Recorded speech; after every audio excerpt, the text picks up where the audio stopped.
First, a dramatic opening. Once upon a time in the frozen wastes of Russia's Far East, entire cities trembling, armies shivering in their trenches, and then, quietly, Beijing and Pyongyang step forward with offers no one can refuse.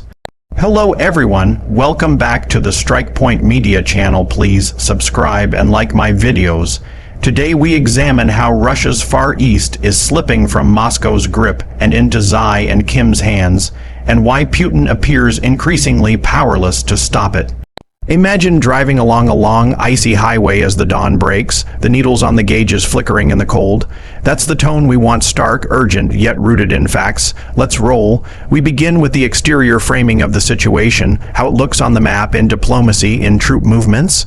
The Far East region of Russia, including Primorsky Krai, Khabarovsk, Sakhalin, the Amur region, lies vast and remote, resource-rich but underpopulated and thinly defended.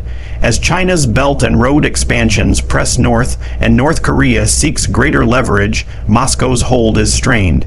From Beijing's perspective, this territory is a prize: access to the Pacific, natural resources, influence over maritime routes, and buffer lands. Xi Jinping has increasingly projected Chinese soft power, infrastructure investment, trade ties, and energy deals that tether far eastern Russia closer to China. Meanwhile, Jong Un sees opportunity in aligning with Beijing's forward moves, offering political support, perhaps security assurances, or joint ventures that bind North Korea's fate with Far Eastern exploitation. Externally, we see Chinese energy pipelines extended eastward, rail corridors pushing deeper into Siberia, trade agreements being expanded with the Russian provinces, Chinese citizens settling in cross-border regions, sometimes wielding de facto economic control. Russian federal authorities find themselves squeezed, local governors increasingly dependent on Chinese capital, local media narratives shifting toward cooperation, and border controls sometimes relaxed or bent in practice.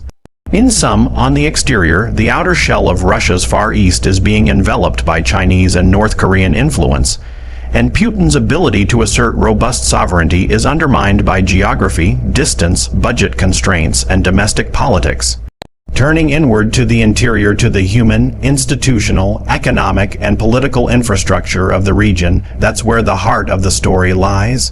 Vast territories, sparse population, aging infrastructure, a drain of youth migrating westward, local economies reliant on raw resource extraction and vulnerable to external capital influx. Russian regional administrations are often underfunded and reliant on federal subsidies, yet face mounting local costs of social services, aging populations, and environmental challenges. Into that vacuum steps Chinese capital, investing in roads, rail, ports, power plants, mining, and agriculture. In many cases, Chinese firms can offer funding and technology faster and more flexibly than Russian federal ministries. Local elites begin to see advantage in cooperation, tax incentives, joint ventures, importation of Chinese labor, even migration of Chinese professionals into managerial or technical roles. Over time, what looks like Russian territory in name only becomes dominated by Chinese economic levers. Politically, local elections or appointments shift toward officials who favor Sino-Russian integration or who owe debts to Chinese investors. Media narratives emphasize cooperation and brotherhood, de-emphasize critique of Chinese influence. Educational exchanges bring in Chinese curriculum, or at least Chinese language programs, aligning new generations culturally.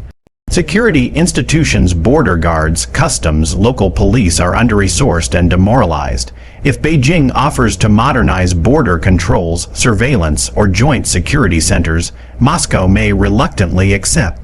Meanwhile, North Korea, though smaller in scale, might be inserted through symbolic diplomacy, propaganda alignment, or security pacts that mirror Chinese influence. Thus, the interior shows how economic, political, social levers gradually shift the balance of power. Putin may sign federal orders, but enforcement in remote regions is weak. Moscow's priority may shift to European or southern fronts, leaving the Far East as a backwater where local forces take control. Chinese soft and hard power seep in. North Korean alignment adds ideological proximity, perhaps intelligence sharing or diplomatic cover. The bottom line, the interior institutions, human systems, local elites, and infrastructure are being rewired to favor Xi, and Putin can issue decrees. But on the ground, compliance is patchy. Then we look at performance, how the system operates under this new alignment, what metrics would show this takeover is succeeding or failing. Performance means economic output, trade volume, infrastructure throughput, demographic trends, political stability, security incidents, and military posture. First, economic performance. Trade between far eastern Russian provinces and China surges. Chinese goods dominate local markets. Chinese investment in mining, energy, forestry, agriculture results in increased production, export, profits flowing back to Chinese firms or joint ventures. Infrastructure usage, rail, port, pipeline capacity increasingly oriented toward China's needs, not Russia's national plan. Meanwhile, Russia's supply chains may suffer neglect, domestic Russian firms lose competitiveness, local tax revenue increasingly tied to Chinese controlled projects. Second, demographic performance. Immigration from China into border regions accelerates, either temporary or permanent. Ethnic Chinese minorities in far eastern towns increase in proportion. Younger Russians may continue migrating away, resulting in a demographic drift. Localities where Chinese migrants or investors dominate begin to resemble Chinese enclaves, with Chinese signage, language usage, culture infiltration.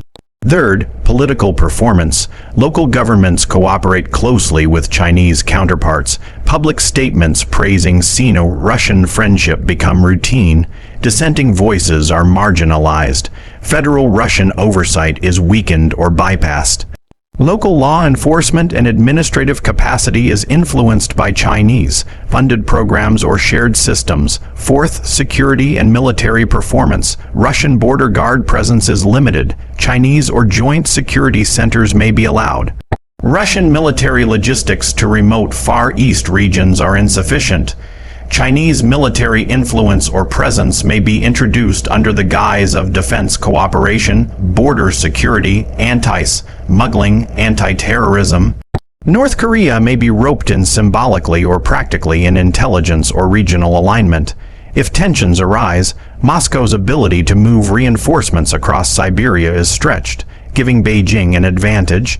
Across these metrics, if the performance shows rising Chinese dominance, weakening Russian control, demographic shift, and local elites aligning with Xi, the takeover is operational, not theoretical. That's the performance phase of this geopolitical vehicle. Next, we examine safety features in this analogy, how Russia or Moscow seeks to defend itself or prevent loss, and what protections might exist, and how effective or ineffective they are. Safety here means sovereignty safeguards, legal protections, military deterrence, political countermeasures, public opinion, and institutional resilience. Russia has constitutional and federal instruments to assert control: federal law, centralized funding, national security agencies, military presence, border forces, intelligence services, and propaganda to foster national unity. In principle, the Kremlin can restrict foreign ownership, impose investment limits, control migration, strengthen military garrisons, regulate trade, deploy strategic reserves, and conduct internal audits and anti-corruption drives to curtail local elite capture. Yet these safety features are under strain.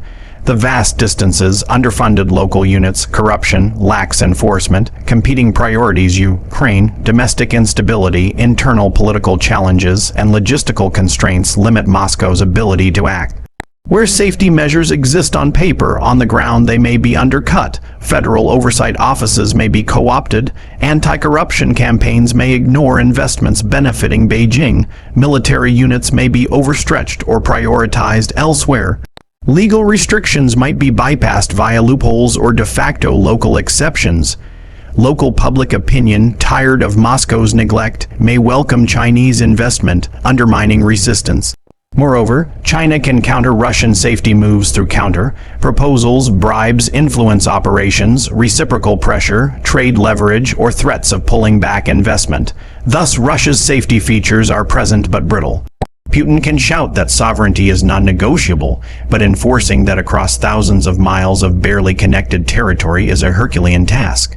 Next, we turn to unique selling points in this case. What makes the China/North Korea approach appealing in the Far East context, and what competitive advantages they bring over Moscow's model? What is the USP of Xi and Kim's hands in the Russian Far East? First, proximity and existing infrastructure. China borders these regions, shares river basins, has cross-border transport, technical know-how, workforce, capital. It's easier to invest, ship goods, and manage operations from China than from Moscow hundreds or thousands of kilometers away. Second, capital availability and speed.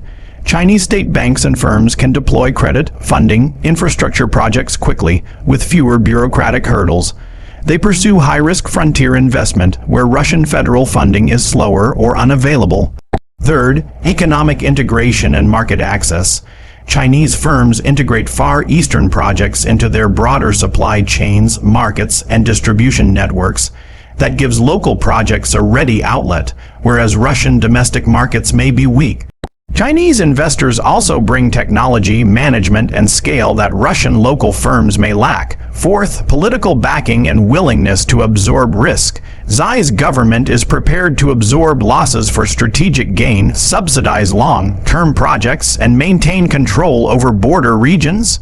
Moscow might balk at heavy subsidies or risk in sparsely populated zones. Fifth, soft power and cultural influence. Chinese language programs, media, migration, cultural exchange gradually create affinity and acceptance. North Korea's alignment adds ideological weight for anti-Western narratives.